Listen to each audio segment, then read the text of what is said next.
going to record. I don't need Sasha Gay today to tell me to record. I'm going to remember today. And let's start. If my slides will actually slide. Here we go. Hopefully that'll work. All right, there we go.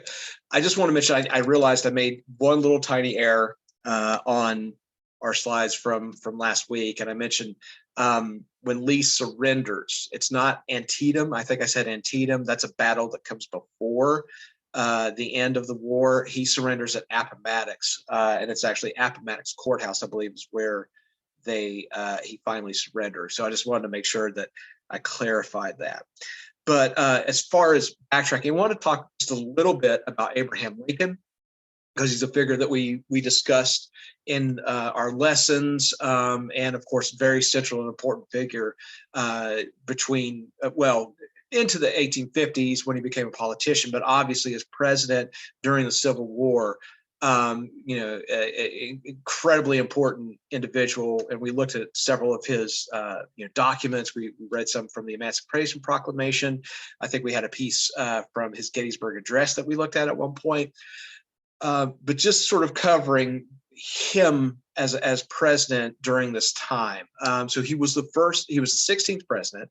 And he was the first elected as a Republican. I remember we talked about sort of the move and the shift in largely names. A lot of the ideas that those two parties carried before this framework were the same.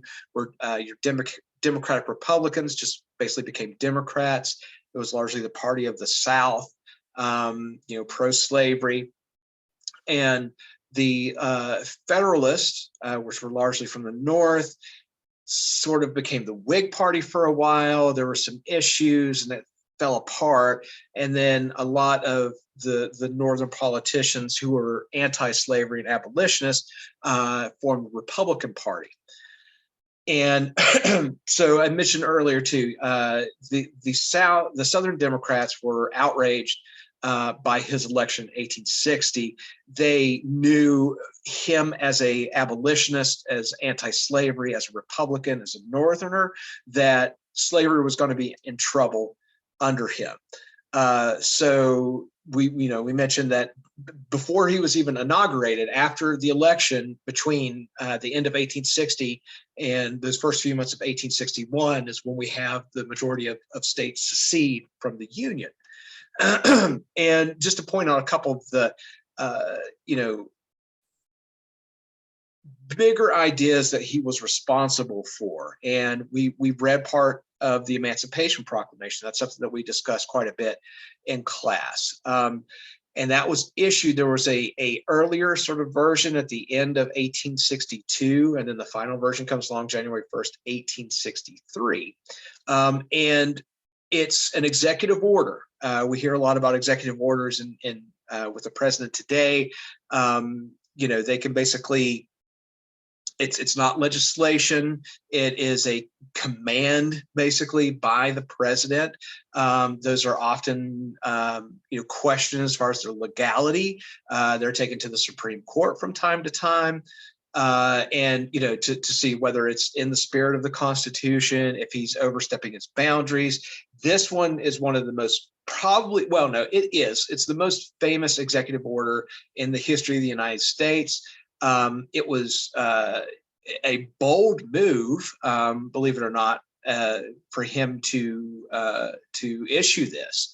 And the idea within the Emancipation Proclamation is that it changed the status of Southern slaves from enslaved to free. Now, that's largely just an idea, right? Because the problem there is these slaves are still in the South. And the Confederacy, the South is in rebellion.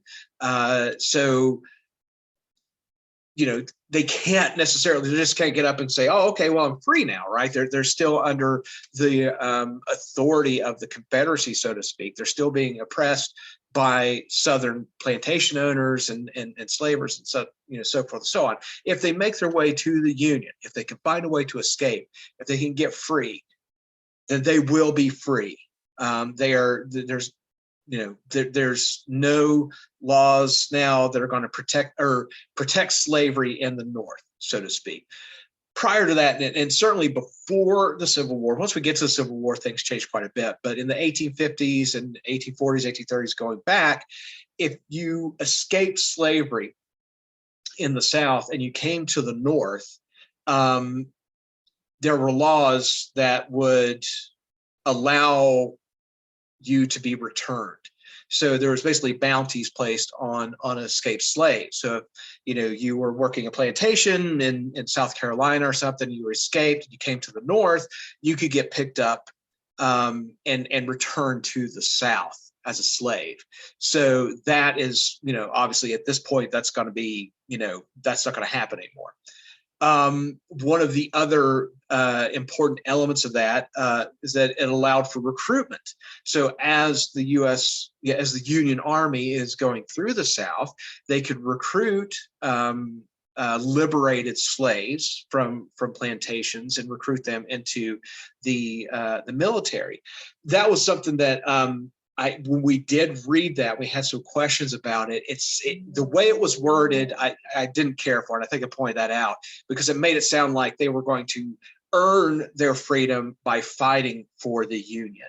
But that wasn't the case. It was, you didn't have to join to earn your freedom, but it allowed them to become a Union soldier. It provided that, former slaves and African Americans could serve in the military. One of the other effects was that it swung foreign opinion strongly toward the Union. I had mentioned earlier that by this time, the holdouts of the institution of slavery was basically the United States and Brazil. They're the last ones to maintain that as an institution. The rest of the world had done away with it. Your big colonial empires like France and more to the point, Great Britain, who really established that as an institution in the New World, in the Americas, have also abolished it. Now, they weren't going to support the Confederacy to start with, but the Confederacy was also had it in their mind because of cotton, and it was an international trade in cotton, that they could put pressure on Great Britain and France and some of these other places to give support for them by, embargoing their cotton. But, France and Great Britain everywhere was like, well, we got tons of this stuff sitting in warehouses. We're not worried about that. But that then worried the Confederacy because then they knew that the rest of the world is going to rally behind the Union and they're not going to get support. And they really were never recognized officially by other countries. Nobody really threw support behind the Confederacy. One of the interesting elements here, it only went into effect in Confederate states. That, it only mattered in those Confederate states. You were a free slave, you were freed, right? Slavery was outlawed in the Confederacy, you were going to be free. Why was it only issued for the southern states? Does anybody want to take a guess why? Only the states of the Confederacy, why?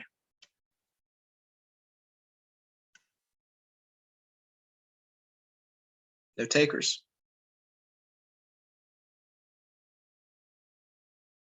Do you remember what we talked about with those border states? That there were several, Kentucky, Missouri, and Maryland were slave-holding states that did not leave the Union. They remained in the Union. They did not secede. So Lincoln had to tiptoe around this because Maryland, those three states still had slaves. So if he issued it for all states, he was worried that it would drive Maryland, Missouri, and Kentucky, and those states into secession.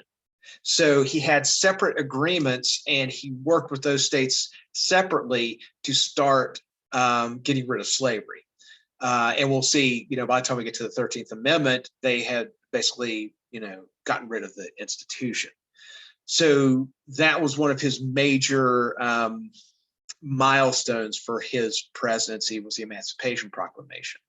And then we get the 13th Amendment, which he worked on. He did not live to see it actually ratified and go into law, which we'll talk about that here in a second. But he worked on legislation. It was passed by the House and the Senate, but it took several months for that to be ratified. The 13th Amendment abolished slavery. So with the Emancipation Proclamation, you have the slaves freed. The 13th Amendment outlaws that. You can no longer, I forget the exact verbiage in there, but you cannot take on slaves or own slaves. No free. I can't remember exactly the how it's worded, but basically only in punishment.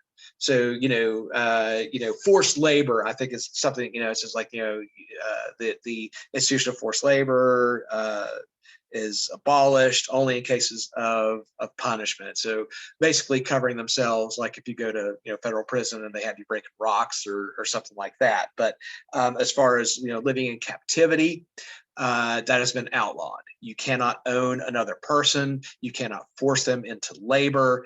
That is abolished. And you will see, of course, December 6, 1865. So that is at the end of the Civil War. The Confederate Army has surrendered. And basically, at this point, I think any of those sort of holdout states have started to just give up and surrender. I mentioned that even after Robert E. Lee's surrender of his army, Jefferson Davis tries to move the capital and continue the Confederacy, but eventually it just falls apart. And then sadly, we get to the assassination of Lincoln by John Wilkes Booth at Ford's Theater. So Lincoln is assassinated 6 days after Lee surrenders at Appomattox.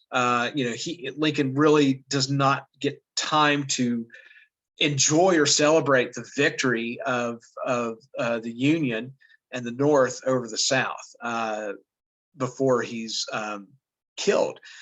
John Wilkes Booth is a well-known actor, which is one reason he was able to get access to Ford's Theater. Lincoln was there to watch a play. It's called Our American Cousin, I believe, was a popular play at the time. And John Wilkes Booth was a very popular actor. Now, of course, at this time, it's all theater. You're not on TV, you're not in movies. But this will be like Matt Damon or Will Smith or somebody assassinating the president. That's how famous he was in the world of acting, in the world of theater. So nobody really questioned why he was there that night, and people would have recognized him. And then he was able to get up to the president and shot him, and Lincoln dies the next day. He goes into a coma for about 7 to 8 hours before he passes away. And Andrew Johnson then becomes president, who is his vice president. It was one of those situations. Lincoln had a different vice president for his first term. Remember, he had just been reelected at the end of 1864. He had just gone through his second inauguration, and this is only about 2 months into his second term as president when he's assassinated. Trying to get our slides to slide here. I don't understand why this gives me so much trouble. Okay, there we go. So it's Andrew Johnson becomes the president that's going to handle the early part of Reconstruction. And here is where we get a lot of the issues of the day, things that have carried on until today when it comes to divisions between North and South, racial divisions, and just a lot of what we discussed as far as segregation. So we'll go through it here, and then I'll help you understand, how we kind of get to today. So Reconstruction was from 1865 to 1877, about a dozen years. And as I mentioned earlier, they had already ratified the 13th Amendment to not free the slaves, but outlaw slavery. And it was part of several amendments that we're going to discuss here, aimed at civil rights for former slaves. The South was devastated. The picture on the right there is of Richmond, Virginia. You can see the destruction there. 11 of the major cities within the South, places like Atlanta, Charleston, Richmond, they were either destroyed or partially destroyed and damaged by the war. Infrastructure, roadways were destroyed. One of the ways that the Union fought the South and the Confederate Army was to destroy their railways, so to keep them from, and bridges, any type of roadway, but it's particularly railways and bridges, to keep them from moving war goods and troops. They would just, destroy whole rail lines, tear them up. And there was destruction along farms and plantations. Farms and plantations were burned. So there's the whole side of this that physically the South is going to have to be rebuilt. There's going to have to be a large investment to get their economy back on track. Of course, the other problem here is the labor force on two sides. For starters, over a quarter of your working age white Southerners died during the war. They either were killed during the war or died of disease, but most of those, were Confederate soldiers. So you have this huge reduction in available labor force. And then, of course, the families of those Southern soldiers that died have no breadwinners, right? They have nobody to provide for them. So that's going to cause economic issues. And then on top of that, you just don't have anybody to work. And your other labor force, your slaves, are free. So you have no free labor anymore. You're going to have to pay those workers. Now they have freedom to leave the South, so that they have mobility now. And your former plantation owners, your former slave holders do not have the money to pay a free workforce. So one of the solutions is what's known as sharecropping. And basically you had Black workers, you had former slaves would basically get leased plots of land, and they shared their harvest with the landowner, sort of as rent, right? It's tenant farming is what it's called. So if I was a freed slave and was looking for work, or looking to earn an income, then this was one of the first things that was going to be available to me. I think we read, I think it was from Frederick Douglass, a piece about how we're going, how they're going to rise. And he makes the point that we're going to have to do the things that we always knew how to do, talking about labor. We're not going to go from being a freed slave to running for president. We have to incrementally improve ourselves, and we will start by working the land, which is something that we know how to do. So sharecropping was, you would share a percentage of whatever you grew, tobacco, cotton, other, whatever type of vegetable it was or whatever, to sort of pay for your land that you're leasing from the former plantation owner. The problem, though, is that the way it was managed would continue to subjugate the recently freed slaves. It would be high cost of lease. The percentage that you owed to the owner of the land was very high. So it was very difficult as a sharecropper to try to get ahead. You would live at a subsistence level, where you're just basically able to feed yourself maybe, and maybe turn a little profit at the end, because the landowner is sucking up a lot of what would be your profit by taking your crops. So, and that was the whole, you can imagine as a former plantation owner with a free labor force, some resentment now towards the fact that you're having to lease your land to former slaves to work. So you really take it out on them. Partly as a result of that, partly just because of the new mobility that your previous slaves have.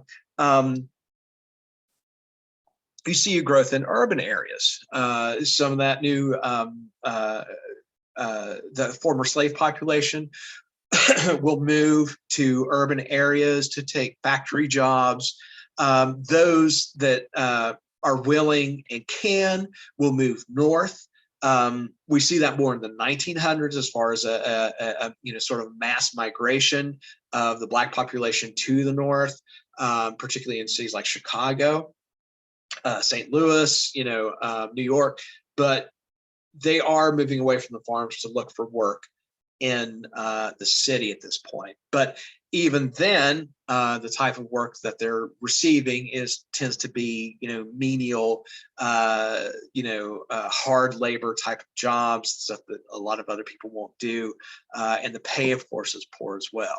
But we're seeing some shifts as far as off of plantations and out of the farmland and into cities.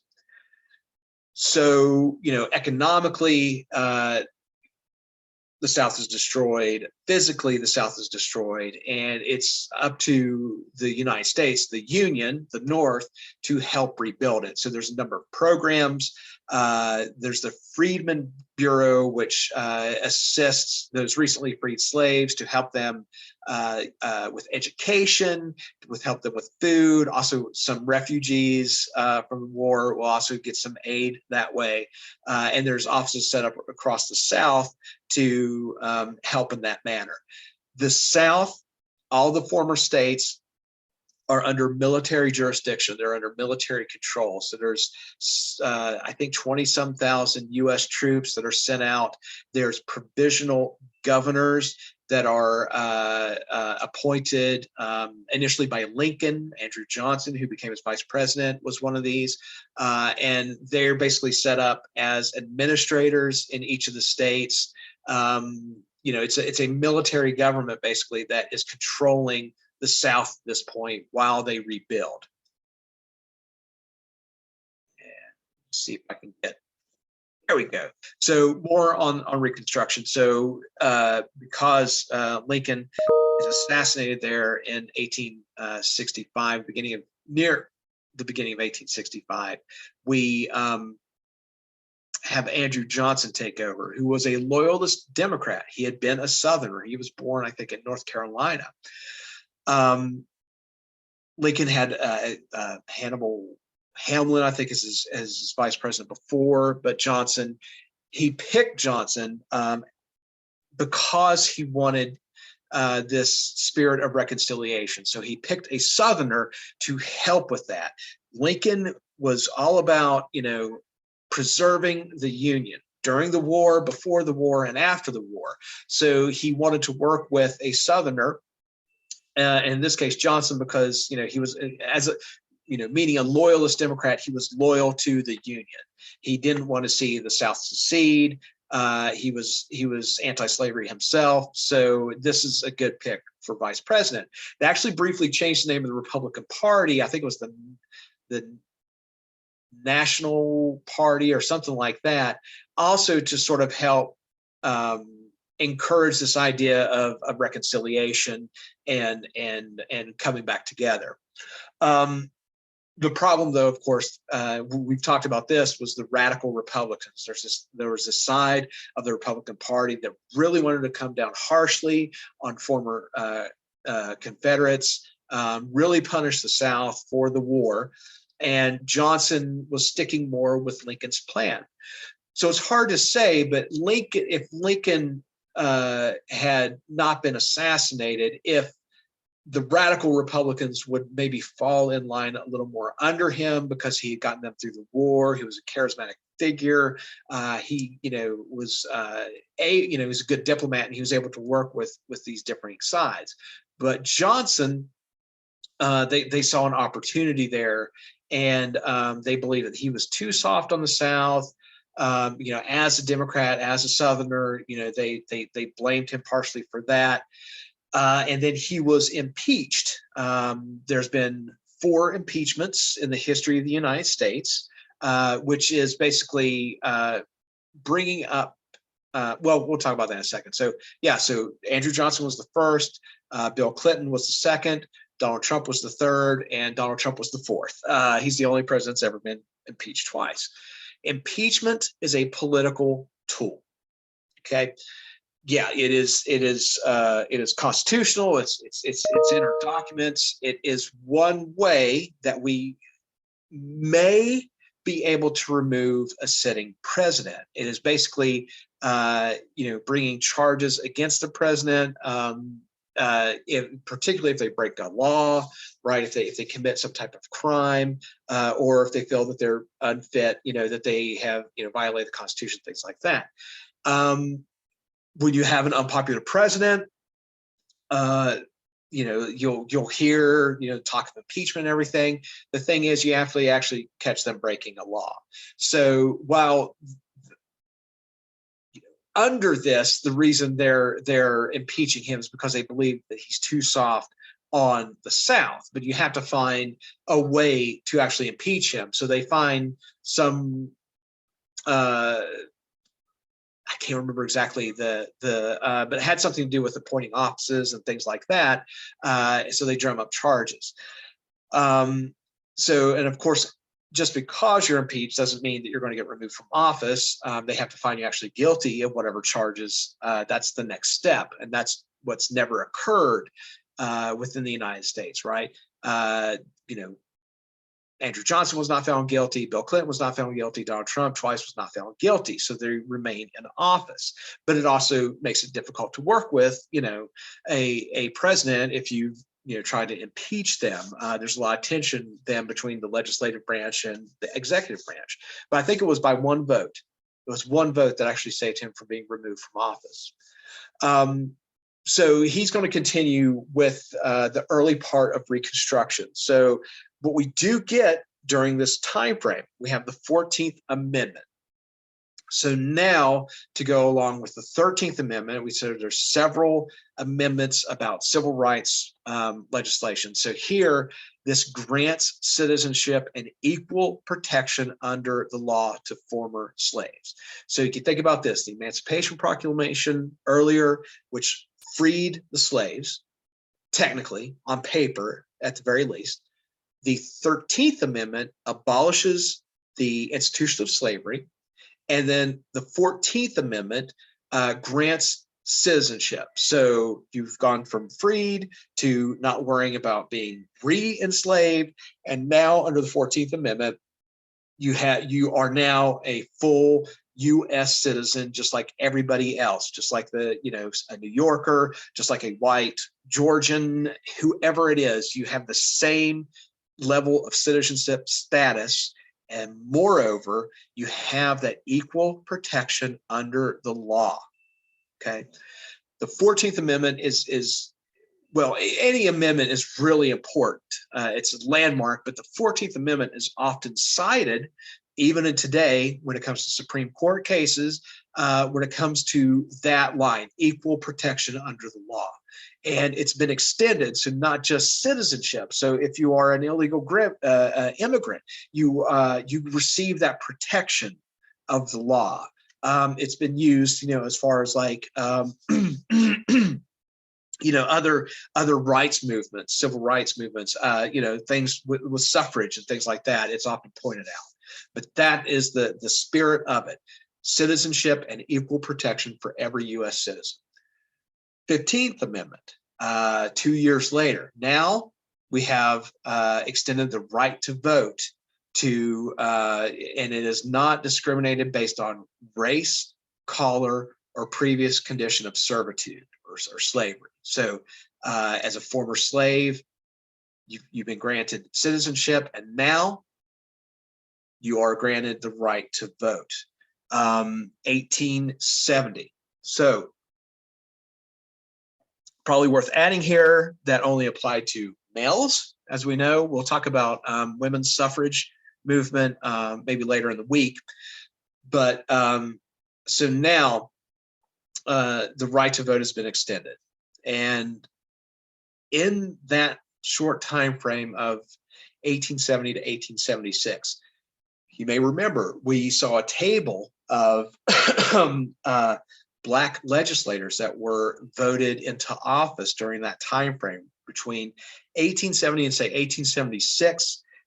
We had, I think there was 2 U.S. senators from the Black U.S. senators from the South. There was a bunch of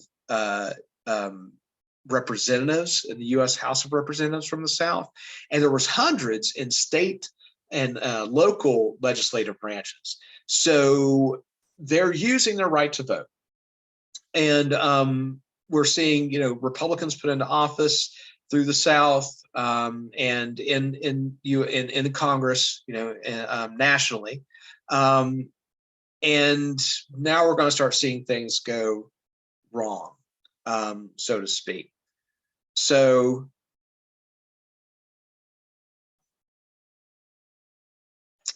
you still have your white Southerner that was part of the Confederacy, those that survived war, whether they were soldiers or not, and they're starting to resent what is happening. They're resenting the Reconstruction process. Carpetbaggers. So that's a derogatory term for any Northerner that moved south to sort of take advantage of opportunities, whether it's through some of the, to work for, say, the Freedmen's Bureau or other, taking other opportunities, working in banks as bank officers and making loans. But the general idea of a Southerner, that's the carpetbaggers. It was like a carpet-covered suitcase that was popular at the time that a lot of these people would have carried. That they were taking advantage of the South, that they were exploiting the Southern workers. And white. I should put that in there, that they were exploiting the white Southerners to make a profit. So we have in this time the rise of the Ku Klux Klan, the KKK.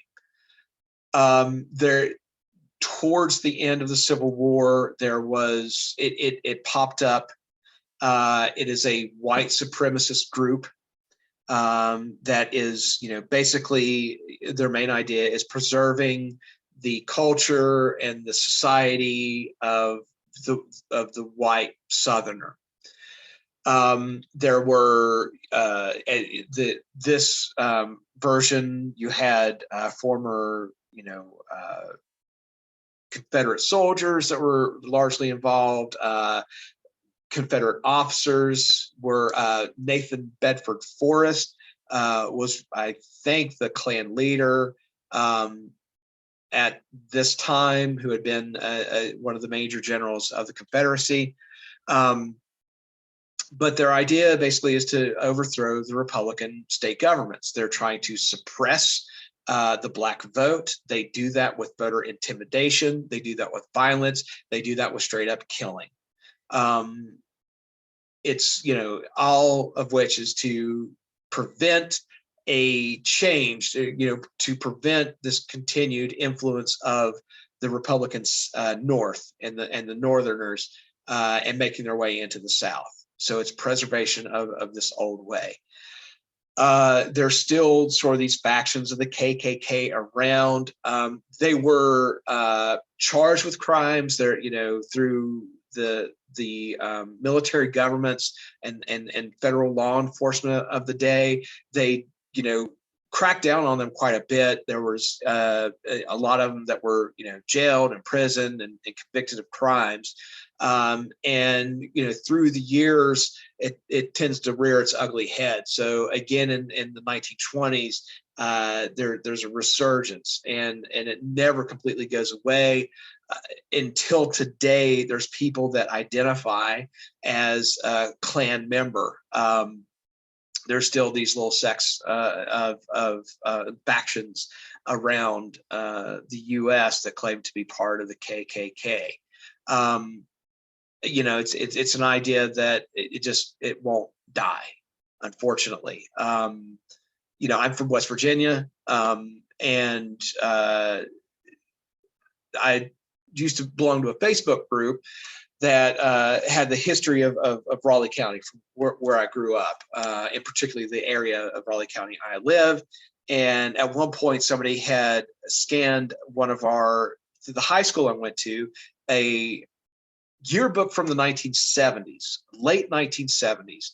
And I'm flipping through the pictures, and one of the pictures in the yearbook is there's several of these different days, like you have Spirit Weeks in the high school and stuff.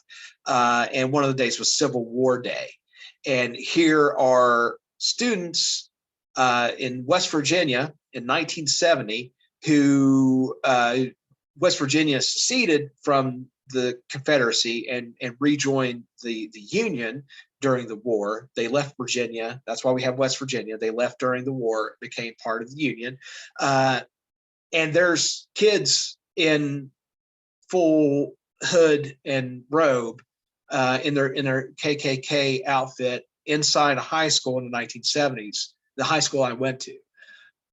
So it just keeps popping up. Which is part of the problems here. And we're going to talk about, the end of Reconstruction and what that means. But so, yes, so it's largely one of the most recognizable white supremacist groups in the United States. And at the time, they were quite successful in suppressing the Black vote. So between 1870 and 1876, there was Republicans, there were Southern Republicans that were put into office. Things looked like they were going to change. And because of Ku Klux Klan, because of voter intimidation, that changed by the time we get to the 1880s. And it goes the exact other way, where Southern Democrats are taking office again. And this leads to things like the Jim Crow laws. So there's well before the Civil War, and then through this time, there's laws called the Black Codes, which basically, are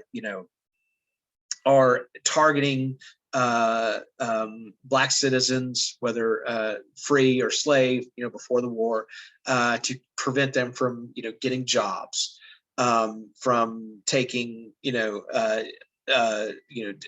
keeping them segregated. I should also, mention, with the voter intimidation, we talked about other types of ways that they prevented them from voting, with poll taxes or literacy tests, anything. Those were all targeting the Black vote at the time. But so the Jim Crow laws, which we've talked about, they started becoming more and more visible in the 1870s, where they're segregating the Black population. Black schools and white schools, and then separate facilities, all of which, are pointed at oppression, right? This is not just trying to, maintain some type of cultural identity. It's slavery in a new form for Black people in the South. So then looking at the end of Reconstruction, it was premature. It ended abruptly. And there's several reasons here for that. So the Panic of 1873. So here we are after the Black vote has been secured, and things seem to be on, traveling up for that, for the former slave population. one thing happened: the price of cotton fell, and still that is one of the huge economic resources of the South. So with the price falling, it sends the South into an economic depression. So now your Black leadership is looking at, okay, we can continue to push for racial political progress, for racial equality, or we might have to compromise with a lot of these white Southerners for economic progress. So in the end, they had to choose economic progress over that racial political progress. So, they didn't starve to death, so they could, earn a living. So the economy played a big role in the continued, suppression of the Black population in the South at this time. So at the end here, after Johnson, we had Ulysses S. Grant was president who had been the commander of the Union armies. He becomes president, so he oversees a lot.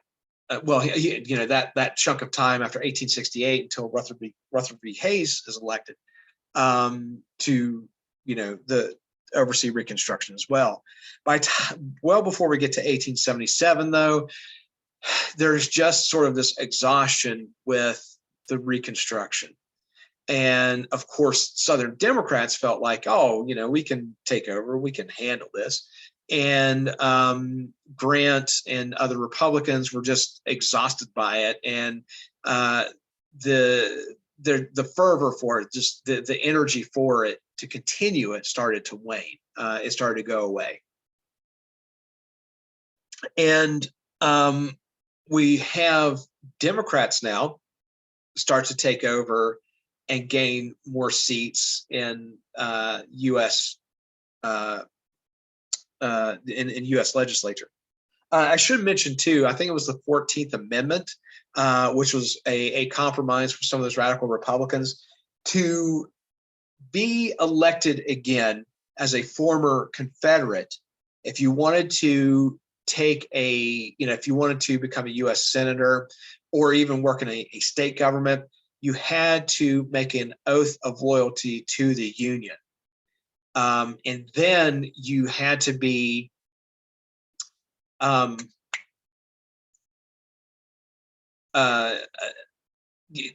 Congress had to vote on it. So you would make your pledge, and then Congress would decide whether or not they would allow you to run for an office. But that was sort of just a hoop to jump through. It was just one obstacle. Of course, didn't mean that you had changed any type of thinking as far as the Southern Democrat goes, as far as your thoughts on slavery or your thoughts on race. So in the end, Democrats wind up controlling the state, a lot of state legislatures and the U.S. House of Representatives by 1877. And then with the end of Reconstruction, it was pointing more towards we have to focus more on economics than rebuilding the South and racial progress. And the other problem was the election of Rutherford B. Hayes, who was the president after Grant. The Southern Democrats were going to contest that election. They were going to contest the results of the Electoral College. And as a compromise, they agreed that if they allow Rutherford B. Hayes to go ahead and become president, that he would remove the rest of the military occupation and basically end the era of Reconstruction and let the South, basically run the asylum after that point. And that's exactly what happened. So he becomes president. He removes the military occupation, and on paper all things are back to normal. The South has rejoined the Union, and it's all rainbows and lollipops for everybody after that. We've reconciled and everything's okay. And of course we understand that for the Black population that is certainly not the case. Reconstruction, any way you look at it, socially, economically, or culturally, it was incomplete. It did not, see through what Lincoln or Johnson or any of the radical Republicans had wanted to happen, because we have former Confederates who are, and Southern Democrats who have taken control of the U.S. House. We have this continued oppression of the Black population. And we mentioned before the case of Plessy versus Ferguson. Why is this so important? Why do we keep talking about it? So as we mentioned, this gentleman is trying to ride in a train car dedicated for whites. And when he's removed, he sues. Was it Alabama or Mississippi? I can't remember which state it was. He sues the state and he wins. And then it goes to the Supreme Court. The Supreme Court, remember, we talk about as the law of the land. They decide what is constitutional. They can overrule state cases. And the Supreme Court decides in Plessy versus Ferguson that, yes, you can basically discriminate. You can keep separate facilities for Blacks and whites as long as they're equal. And we looked at the one political cartoon, right, where you have the nice white train car, and then you have the one that's all crumpled up. That's the Jim Crow laws. So now, not only do we have across the South where Blacks are being treated unequally, through Plessy versus Ferguson, the idea of separate but equal is now the law of the land. It's federal law that you can maintain separate facilities. You can segregate by law if, quote unquote, it's equal. And we talked a great deal about that it's never equal. Black schools do not get the same resources. They don't have the same money that's put into them. Any facility that's supposed to be maintained is not to the level. I should also mention this does not just happen in the South. This happens in the North as well. It's more prevalent in the South, but there's certainly, believe it or not, there's racism all over the place. And so this does happen in the North as well. And then we'll talk later about the civil rights cases, 1954, Brown versus Board of Education, that reverses that finally. So it takes, 50, 60 years, almost, like 58 years before we get that case reversed. And that really helps solidify the idea. And what has become of that, right? Because that idea was incomplete, because Southern Democrats were allowed to take office and control Congress and prevent new legislation to help the Black population in the South, or to squash ideas of racism and the former Confederacy, we still have this issue today. I'm sure if you drive down your streets here, in Franklin County or around the Columbus area, you see Confederate flags. You'll see Confederate flags on the back of vehicles. I was in New York over the weekend, and we drive past a house that has a huge Confederate flag in the window, and that has a lot of that is because we did not complete Reconstruction, and we left those ideas on the table for Southerners and now anywhere in the United States to grab hold of this idea of what they think the Confederacy stood for.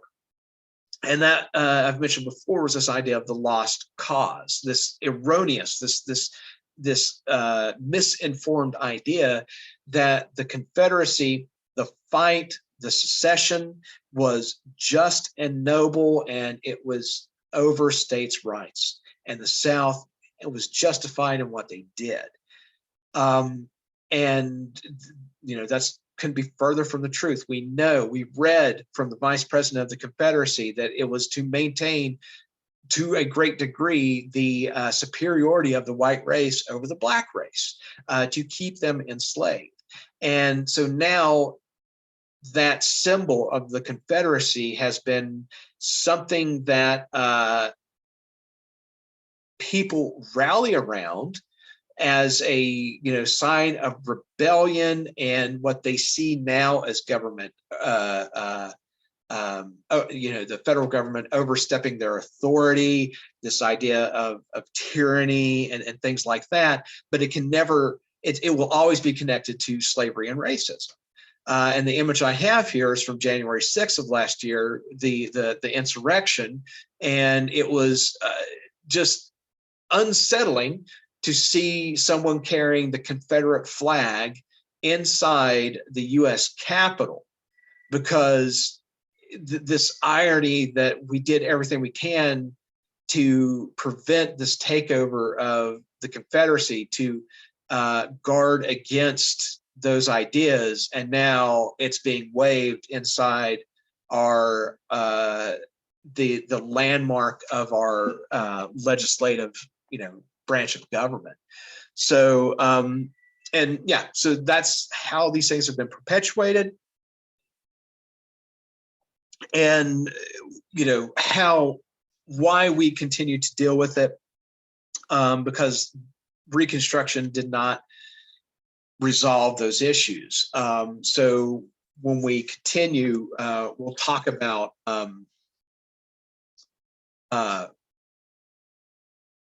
how that ends as far as civil rights. How do we get to that from the end of segregation in the 1950s, 1960s, Civil Rights Act, this continued fight. But we'll talk about that maybe later in the week when we get to like World War I and World War II. Well, and of course after that, the Cold War and stuff like that. So maybe in a lesson or two, we'll see how a lot of that gets resolved. But again, some of this is yet to be resolved. And as long as that idea gets maintained by these generations, that it's okay to continue to use this symbol, it's going to be a problem. So hopefully that covers a lot of that. How do you guys feel, particularly about things as far as Plessy versus Ferguson, Reconstruction that we talked about? Does that help make sense moving forward? Hopefully it helps make some of those political cartoons make a little more sense too. How are you guys feeling? Good. Any questions on anything as far as I need to clarify any points or timelines make sense? Everything makes sense. Okay, so when I post these, I'll try to make I've never been able to find a good timeline that is easy to read and kind of makes sense. I've done the best as I can to sort of approach this chronologically. So it builds on, slides like Lincoln kind of go back and forth a little bit. Some of the Reconstruction stuff goes back and forth. But when I finally post these, hopefully, you'll be able to sort of go through everything, and you'll see, everything kind of happening chronologically. So let's see here.